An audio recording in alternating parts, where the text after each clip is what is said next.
जय भीम नमो बुद्धाय साथियों। दोस्तों, हम सभी लोग जानते हैं कि हमारे मसीहा, हमारे मुक्तिदाता डॉक्टर बाबा साहेब भीमराव अंबेडकर की हत्या करने के लिए विरोधियों ने कई बार प्रयास किया और हर बार उनका प्रयास नाकाम ही रहा है। ऐसा ही एक किस्सा जो आपके दिलों दिमाग को हिला देगा, आपके रोंगटे खड़े कर देगा, आपको बताने जा रहा हूँ।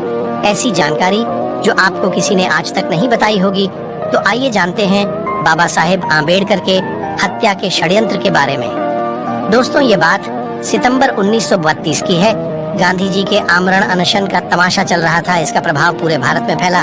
इसका प्रभाव लाहौर के ब्रह्म महाविद्यालय पर भी पड़ा। महाविद्यालय में प्रार्थना सभा के दौरान आचार्य विश्वबंधु जी ने गांधी जी के पश्चिम और बाबा साहब डॉक्टर भीमराव अंबेडकर के विरोध में भाषण दिया। इस महार में भाषण का प्रभाव राम सिंह नामक एक विद्यार्थी, जो कि रामदारी शिष्य था, उस पर इतना गहरा प्रभाव पड़ा कि उसने प्रार्थना सभा में ही अपनी तलवार को उठाकर कहा कि आमरण अनशन के दौरान अगर गांधी जी मर गए तो गांधी जी की चिता जलने से पहले मैं अपनी इस तलवार से डॉक्टर आम्बेडकर के टुकड़े टुकड़े कर दूंगा।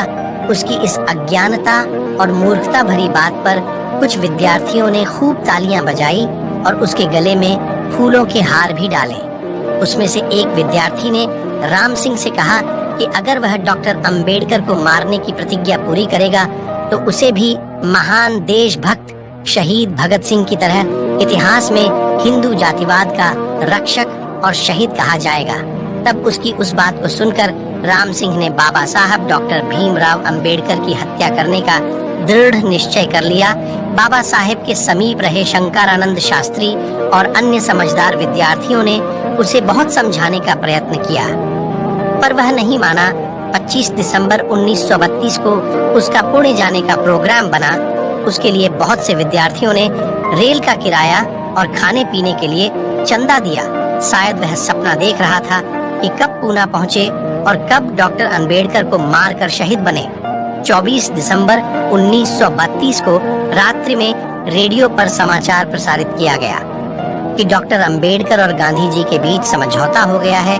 गांधी जी ने नींबू पानी पीकर अनशन तोड़ दिया है। इस दुखद समाचार को सुनकर उसको महान खुशी हुई, लेकिन राम सिंह का दिमागी सपना भंग हो गया था और वह सबसे बोलना चालना बंद कर दिया था और वह बिना बताए 4 दिन बाद विद्यालय छोड़कर चला गया। शंकरानंद शास्त्री अपने किताब में लिखते हैं, 25 जनवरी 1944 का दिन था। उस घटना को 12 वर्ष बीत चुके थे।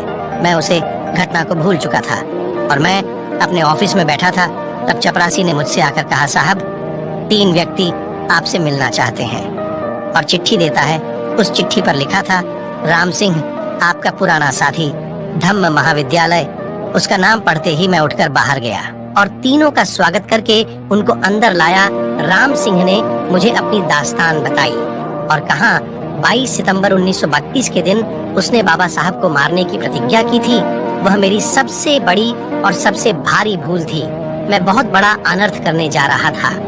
विद्यालय छोड़ने के बाद मैं अपने साथियों के साथ मथुरा पंजाब से नई दिल्ली बाबा साहब से मिलने गया।